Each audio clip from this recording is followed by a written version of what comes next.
My gosh. Nobody ever does that kind of research to introduce a speaker. Really, woo! I almost believed it. That was really so awesome. Thank you very much. And Lynn and Nancy have just been so gracious in making me feel welcome.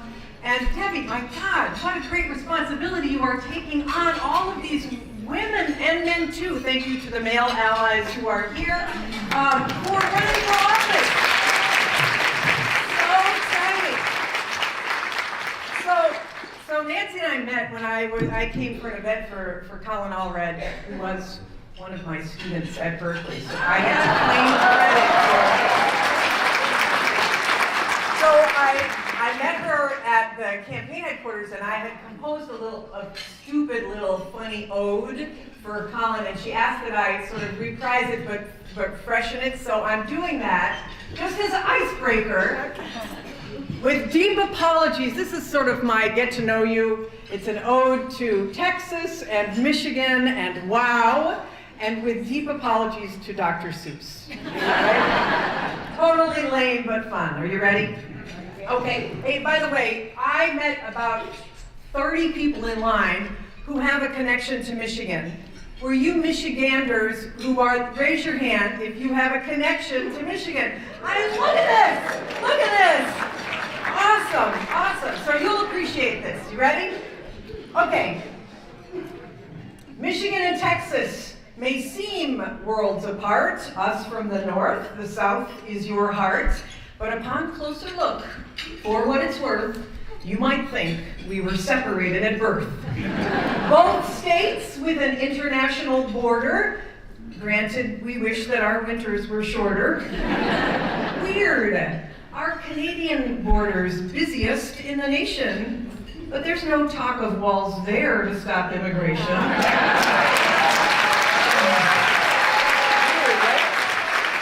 But more than borders compare and connect us, our county names also intersect us.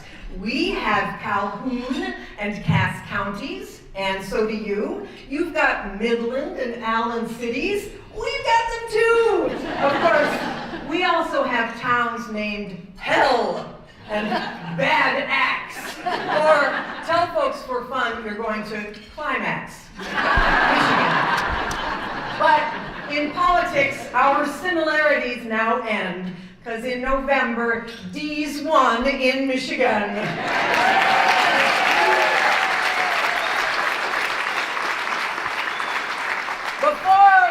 November, ours had been on a roll, and here's what happened to us with full GOP control.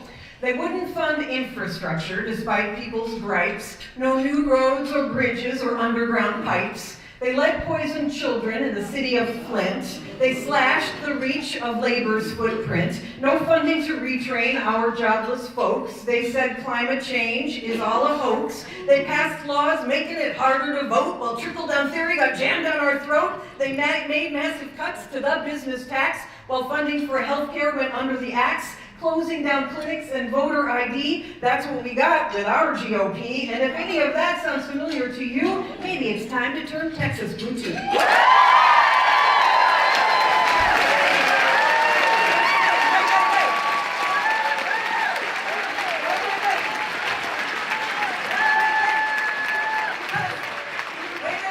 because I can't end this ode without doing a dump on that buffoon in the White House, Donald J. Trump.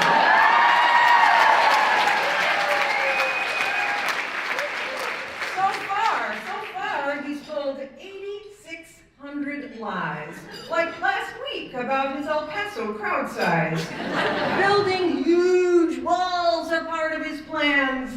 Must all be related to the size of his hands. Migrants and people of color. Can't wait till he meets his maker, Bob Mueller. So over in DC, it's gridlock times 10, but all that can be fixed with some more estrogen. Pelosi's the new sheriff in town. She and Chuck have stopped the shutdown. In Congress, women are now almost almost 25%. But until we're at half, we won't be content. To elect more women, we know what to do. Time to support those who proclaim Me Too. So thank you for your Texas-sized grit, because when one woman wins, we all benefit. Now, wow, Democrats, you know what to do. Put women in charge and turn all Texas blue.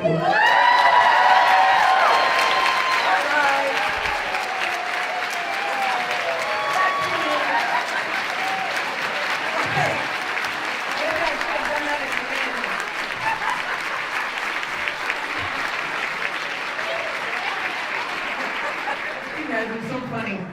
Well, thank you for that generous welcome. I was just saying, I should have done that at the end, but anyway. Okay, so as you know, the mission that you are on is more important than ever. I just cannot believe how many people, I would never have thought that when Nancy asked me to come to this WOW lunch, who knew all these Democrats in Texas coming together, these women battling fiercely, that you would have taken 12 seats in the House? Thank you so much. 12 seats in the House, 2 seats in the Senate, 2 more congressional seats. That's awesome. Of course, we had our disappointments too. But you're not done, right? You are not done. And that'll, of course, the disappointment, but who knows? What's going to happen next? And of course, a couple of congressional seats that everybody was really hoping ended up winning. But here's what I say, we are going to bounce back. Texas, you've got some amazing opportunities. Even though you had some wins and some losses, the fact that there's so many people here running for office tells you that you have got an amazing future. So I want to just talk about that for 1 second. In fact, my woman of courage, everybody has their own sort of Ann Richards story. So here's mine. She was governor before I was governor of Michigan, but when she was done, she was always obviously supportive of women in office. And she came to visit me when I was governor. And she said, she comes into my office, she's got her hair, curls, and she's just looking so sharp. And she sits up in her chair, and she's across from me on the desk, and she says, Jennifer, I wish I could do a Texas accent. Are those old boys giving you the blues? And I said, oh my God, Republicans in the House and the Senate, they're all men, blah, blah. She said, oh honey, she said, when they start doing that, you just sit up and smile and give them the finger.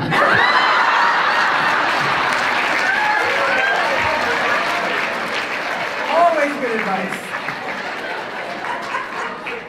So let's just think about this for a moment in terms of women in leadership, right? So I've been obsessed about this because I do think that more women in leadership means better governance. You know that, so in 1992 was the first year of the Woman Exactly Anita Hill hearings, right? And everybody was so excited because after that there were 5 women in the Senate, right? And then 2 decades later came another year of the woman, and that was in 2012. And in that year we had 20 women in the Senate, which is great. And then after last year, now we have 25 women in the Senate, right? Awesome. 25%. But as I suggested, hold on a minute, 25%. I know, right? You can be glad about progress and dissatisfied all at the same time, right? Yes. So then looking, do any of you know what the percentage is in the House, in the U.S. House? 22. It's 23.4. 23.4. So you're like Marco Rubio. 23.4%. So if you combine the House and the Senate, it's a total of 24% for women in Congress. 24%. Now I teach at UC Berkeley at the Goldman School of Public Policy. 24% is an F.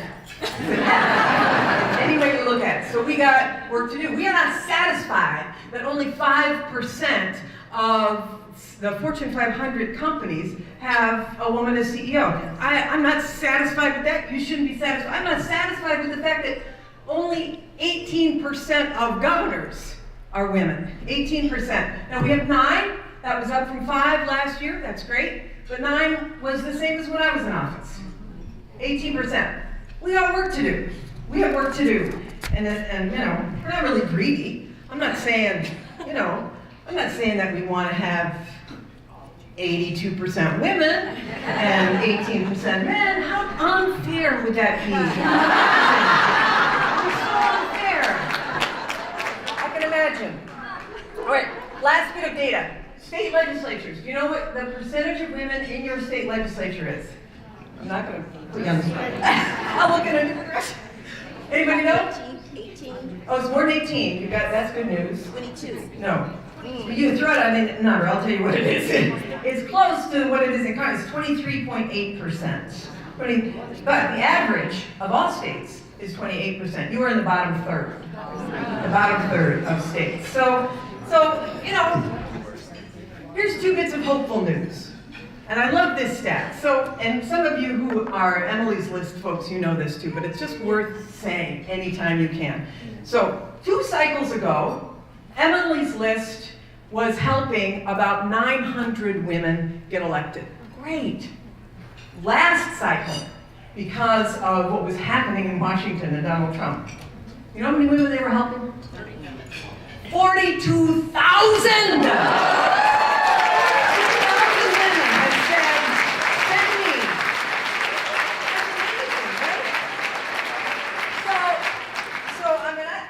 That's hopeful. And a lot of these are young women, millennial women, women who feel like I have a duty to take this country back. I have a duty. I can't just sit around and complain, which my guess is are a lot of the people who are running here and who have felt a responsibility to step up and say, send me, which is amazing. And then you combine that in Texas. And is this right? I was doing this research last night, and you can confirm for me. The percentage of people of color in Texas. Do you know what it is? Is this right? It's 58%. 58%.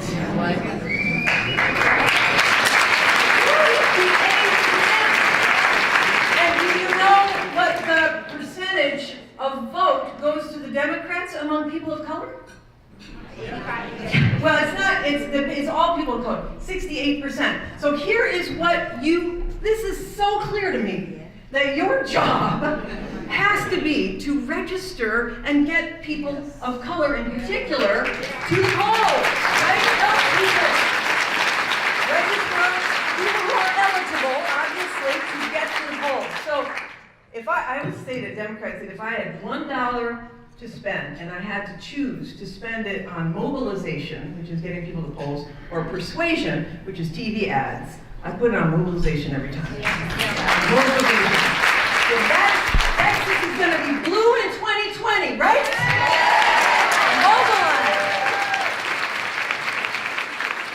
I love the fierceness of so many of these women, and many of whom are in this room. And just so you know, I had a professor at law school who used to say, do not answer a tuba with a piccolo. Answer a tuba with a tuba. So these women are a marching band of tubas who are ready to take back our country. So consider yourself, all of you who are running, and all of you who are not yet running. Ms. Pybus, don't worry, I'm not going to ask you to say anything. But Shelby asked me a very smart question when we were sitting at the table. And she said, how did you decide to run for office? And like many women my generation, I was asked to run, right? And you were saying, Representative Bowers, that you had to be asked 7 times in order to run.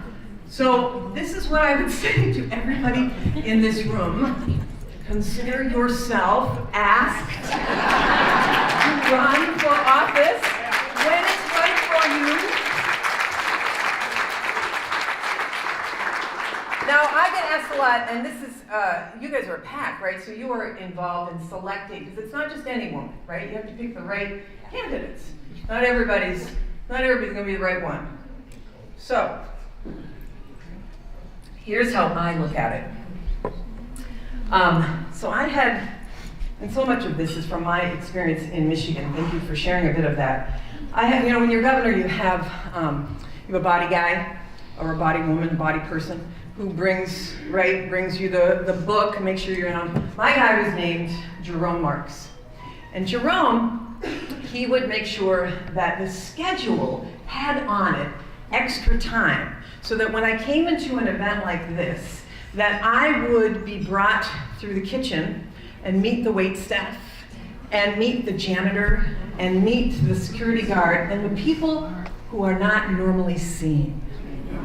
And he would say, Gov, as long as I'm with you, I'm going to continue to breathe oxygen into your soul, because you cannot lead them if you do not see them. There is an expression, right?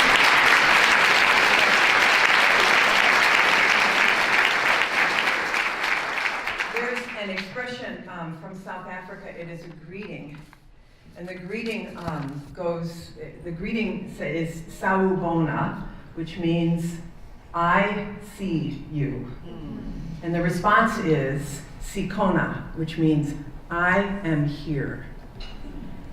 I want leaders who will see people who are unseen. I want leaders who will see the seamstress who came to this country with her daughter and sews the graduation gowns, though she never got to wear them, and only wants her daughter to have a chance at life. I want leaders who see and know and feel and get the people who picked the vegetables for your salad today. I want people who have been or know or get the single mom who's a waitress working a minimum wage job and understand that a flat tire is a crisis for her, that 40% of Americans do not have $400 in their bank account in case of an emergency. Can you imagine that? Almost half of America doesn't even have $400 in their bank account. I want leaders who get it, who understand that. I want leaders who understand broadly that we are a family as a nation. That, right? Meaning that, like in your own family, right? If your sister's house burns down, of course you're going to pitch in to help and do whatever it takes. So similarly, if there is a hurricane in Texas and people are devastated, or if there's a fire in California or a drought, we're going to, as a nation, pitch in to help, even if it might mean costing a little bit of money, because that's who we are. That's, as we say in the faith community, that's whose we are. That we together hold a safety net, right? That I may fall on hard times today, and you may fall on hard times tomorrow, but together we hold this net to make sure neither of us fall through, because we are a family, and in a family, no one gets left behind. Do you remember that when Stacey Abrams, I don't know if you saw her response to the State of the State address, she told the story about her father being, on the road, having given up his jacket to somebody else who was on the road. And when the family came to get him on the rainy road, and they said, "Why did you give your jacket up?" And he said, "Because I knew you were coming for me." We come for people.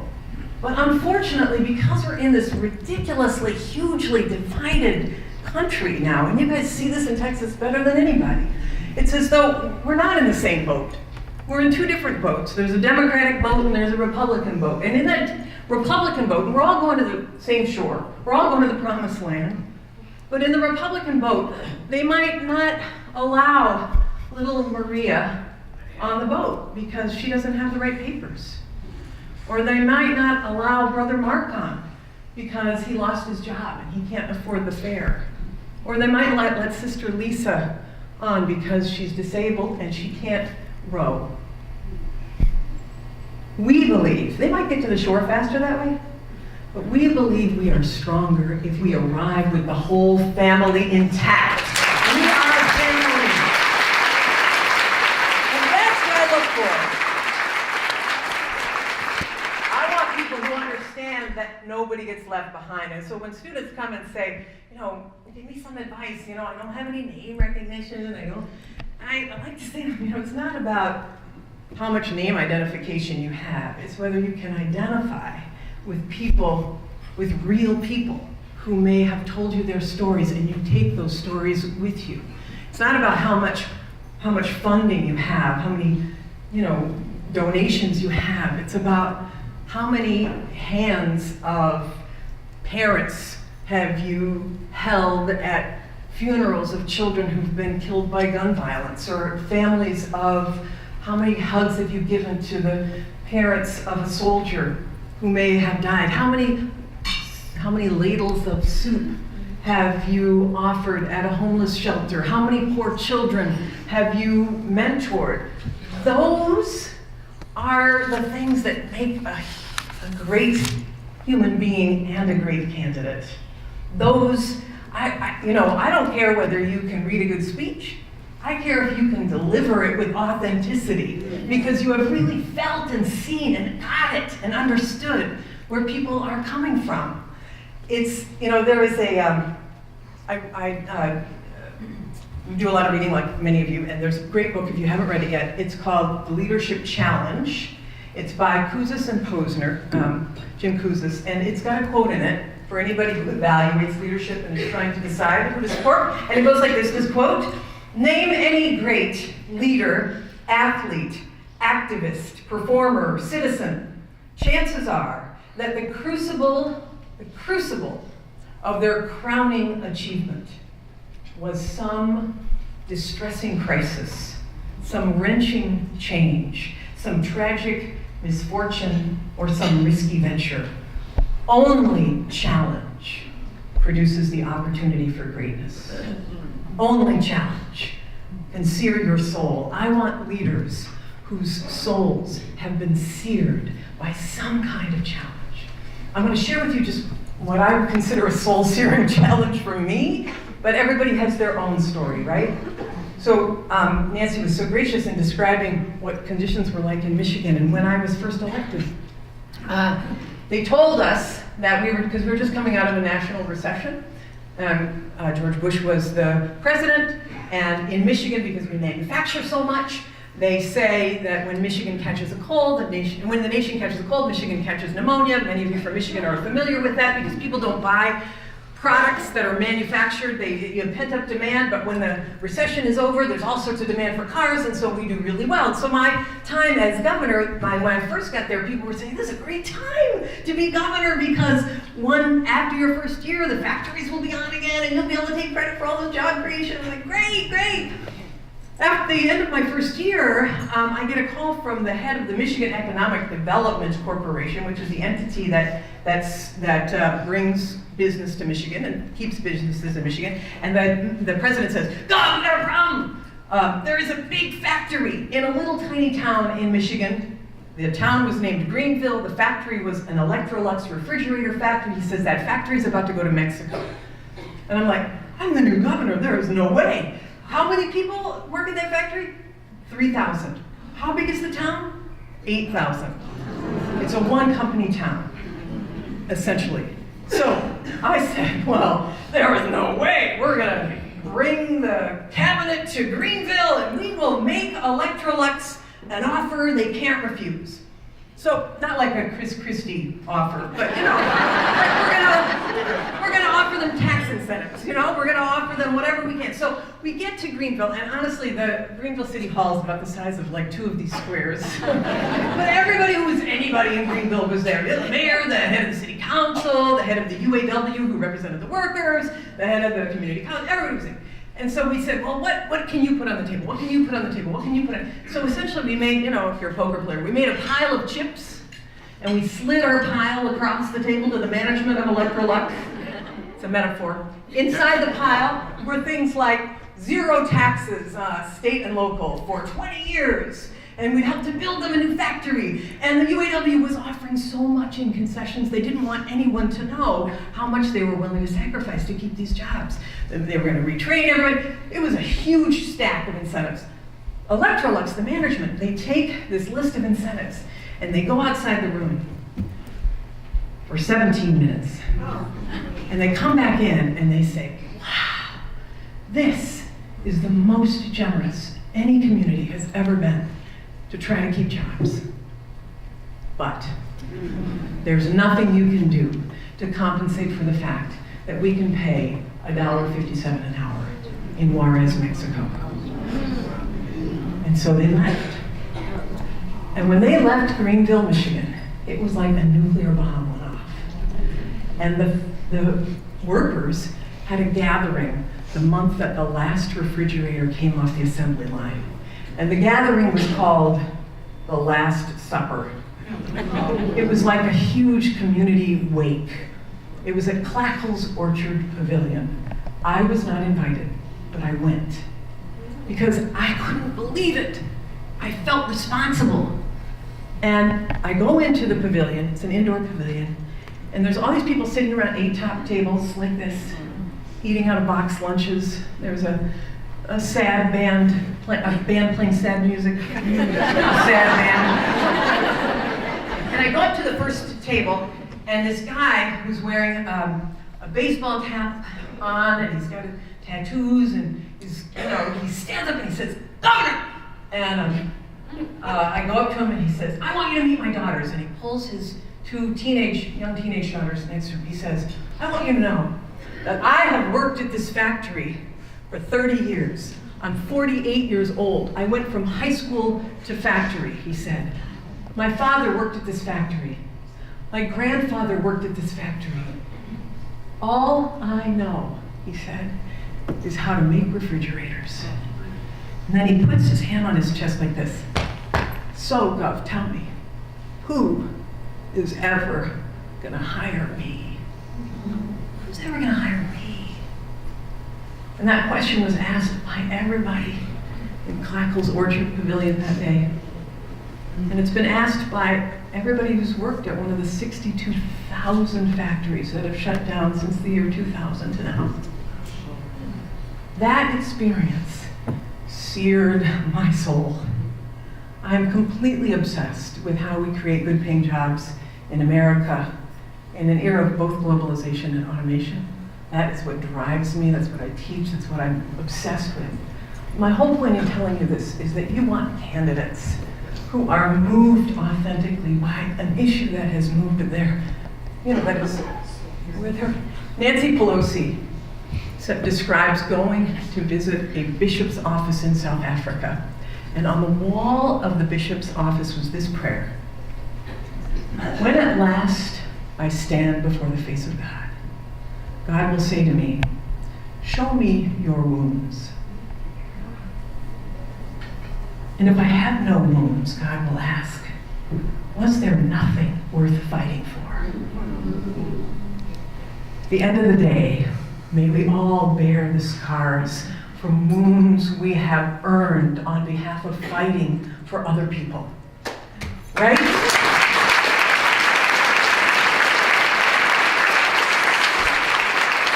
So, strap on your tubas, Texas Dems. I hope you are ready to earn some scars on behalf of others. Are you ready to enlist? Yes! By the power vested in me as the former governor of Michigan. Okay, I have no power, but whatever. Hereby conscript you all into battle to take our nation back. You are doing your part right here in Texas. We have got to take our country back from Dallas to Detroit.